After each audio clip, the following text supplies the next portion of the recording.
में जो वक्त तरमीमी क़वानीन नाफिज किए गए थे, जिस पर सुप्रीम कोर्ट अदालतुल आलिया हिंद ने जो रोक लगाई, इस बारे में बात करने के लिए करीमनगर के सीनियर अक़लियती हरकियाती क़ायद सैयद नईमुद्दीन साहब हैं। आपसे बात करके मालूम करेंगे कि तरमीमी क़वानीन से मुसलमानों का, वक्फ़ बोर्ड का या दूसरे कौम और मिल्लत का जो नुकसान होने वाला है, इस बारे में सैयद नईमुद्दीन साहब को काफ़ी अबूर है, आपका मुताला काफ़ी वसी है। आपसे हम हक़ाइक़ मालूम करने की कोशिश करेंगे। नईम भाई बताइए, हुकूमत के क़वानीन पर सुप्रीम कोर्ट ने जो रोक लगाई, स्टे दी है, इंटीरियर स्टे, इस बारे में आपका क्या ख्याल है? ये जो लगाए उन्होंने 3 सेक्शन पे खाली ब्रेक लगाए, वो भी पूरा कंप्लीट जजमेंट नहीं थी। इसको पूरा कंप्लीट रद्द करना था तो हम खुश होते। वैसे भी हम सुप्रीम कोर्ट को शुक्रिया अदा करते हैं कि 3 भी ब्रेक लगाए थोड़े वक्त के लिए, और 5 तारीख को फिर सुनवाई है। और रही बात बीजेपी इतने झूठ बोल रही है, अहलिया खुद जो है सो वक्फ बोर्ड डायरेक्टर है, स्टेट में भी ख़वातीन को वक्फ बोर्ड डायरेक्टर दी है और सेंट्रल में भी दी है। अपने आम और पार्लियामेंट में बीजेपी जो लीडर्स है एक ओहदे पे रख के मिनिस्टर सेंट्रल ओहदे पे हमारे मोदी साहब रख के जो झूठ बोल रहे हैं कि हम जो बेनिफिट देने के लिए ख़वातीन को पोजीशन देने के लिए ला रहे हैं बोल के। इसमें हम एक ही सवाल कर रहे हैं, बीजेपी के कायदों से एक ही सवाल कर रहे हैं कि आप जो वक्फ बोर्ड एक्ट है उसमें एक सेक्शन बताओ कि जैसे मुस्लिम ख़वातीन को या मुस्लिम गरीब आवाम को जो से फ़ायदा पहुँचता या घर बना के देते या उनका के शादियाँ भी बच्चों के शादियाँ करते बोल के एक सेक्शन बताओ। आप इतने झूठ बोल रहे हैं कि हर वक्त झूठ बोल रहे हैं। इसमें हकीकत में जो सेक्शंस बनाए आप 40 सेक्शन, 3 सेक्शन जो है सो आप रही है, शुक्रिया बाकी 37 सेक्शन जो है सो जो वक्फ बोर्ड की लैंड जो कब्जा करने की सेक्शन, हर सेक्शन से लेने के लिमिटेशन एक्ट लगाया। 12 साल से जो कब्जे पे रहा, जो कब्जेदार है, जो करता ज़मीन वक्फ बोर्ड की लैंड उसकी हो जाती। आज शुरू होगा जहाँ स्टेट में वक्फ बोर्ड की बीपी की गवर्नमेंट रियासतों में, वहाँ पर शुरू होगा।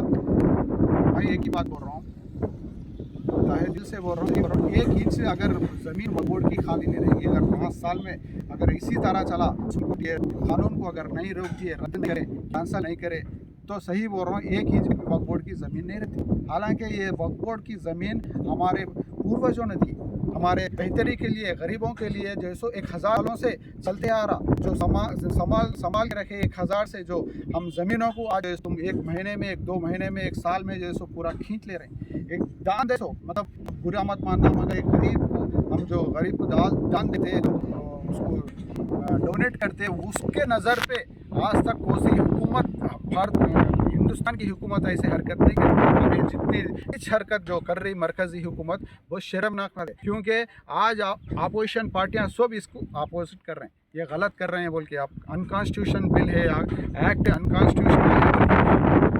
बीजेपी के जो आए थे पूरा बाहर निकल के, किशन रेड्डी साहब इज्जत कर, तो एक सेकुलर लीडर बीजेपी में रहे तो भी एक सेकुलर लीडर कैसे बात करते हैं, लेकिन उन्होंने शुरू कर दिए कि ये 120 में ख़वातीन को फ़ायदा पहुँचने के वास्ते, ख़वातीन को डायरेक्टर पोस्ट देने के वास्ते लाए बोल के। इतने झूठ क्यों बोल रहे हैं आप?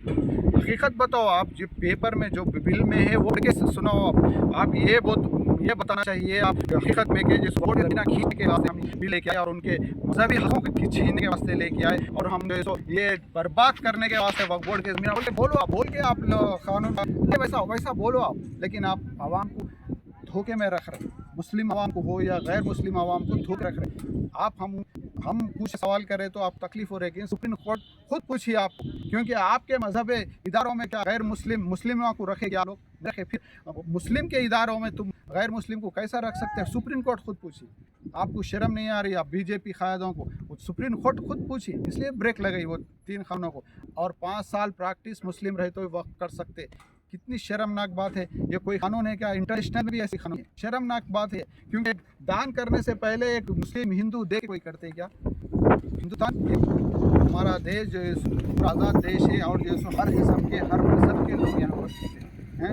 ये देश के लिए अगर हम ज़मीन खो देंगे तो हम जो उनकी दुआएं, इतना दुआ है हम देश के लिए, आज़ादी में लड़े हम मुस्लिम, जो जितनी कुर्बानी दी। आप लोग हर साल कहाँ थे?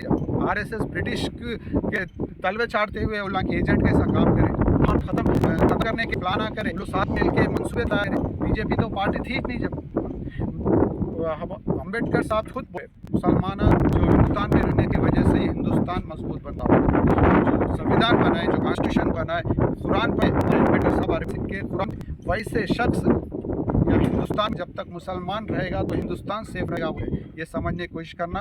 और इस वक्त पे इस में जो सो सेकुलर जो लीडर्स हमारे छड़े और संविधान को जो कॉन्स्टिट्यूशन बचाने की कोशिश करें, हम शुक्रिया अदा करते हैं। आज देख सकते हैं कि जितने मुस्लिम सामने आ रहे हैं, गैर मुस्लिम भी सामने आ रहे हैं लड़ने, साथ देने के लिए, क्योंकि वो लोग को भी फ्यूचर में आज क्रिश्चियंस भाइयों को ले लो, दलित भाइयों को ले लो, आदिवासी लोग लो, सिख को लो, उल्ला के भी ज़मीन हड़प करने के लिए मंसूबे बना रही मरकज़ी हुकूमत।